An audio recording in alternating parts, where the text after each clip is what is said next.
Misi Detektif Bunyi. Selamat pagi semua. Hari ni kita ada misi khas. Kita nak jadi detektif. Detektif? Macam dalam TV tu ke cikgu? Hari ni kita jadi detektif bunyi.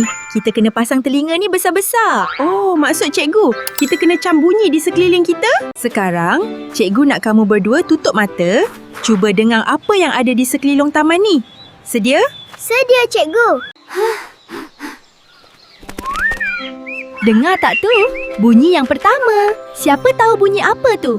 Tu bunyi burung. Burung tengah menyanyi atas pokok. Tepat sekali Adam. Itu bunyi burung. Burung tu sebahagian daripada alam sekitar kita.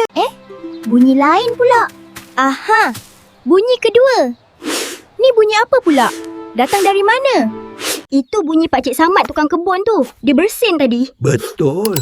Bunyi bersin, bercakap, ketawa itu semua bunyi dari manusia. Kuatnya bunyi ni. Terkejut saya. Bunyi terakhir ni paling kuat. Siapa sempat tangkap bunyi apa tu? Tu bunyi motor lalu kat jalan luar pagar tu. Vroom vroom. Motor tu.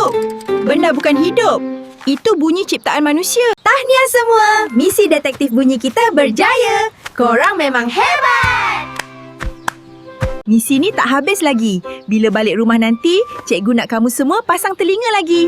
Kawan-kawan, banyak lagi bunyi kat luar sana. Saya nak dengar bunyi kucing saya, si Comel tu berdengkur masa tidur. Kuat tau, macam bunyi kereta api. Saya suka dengar bunyi ibu masak kat dapur.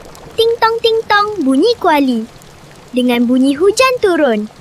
Bagus anak-anak murid cikgu. Ingat ya, telinga kita ni anugerah yang sangat hebat.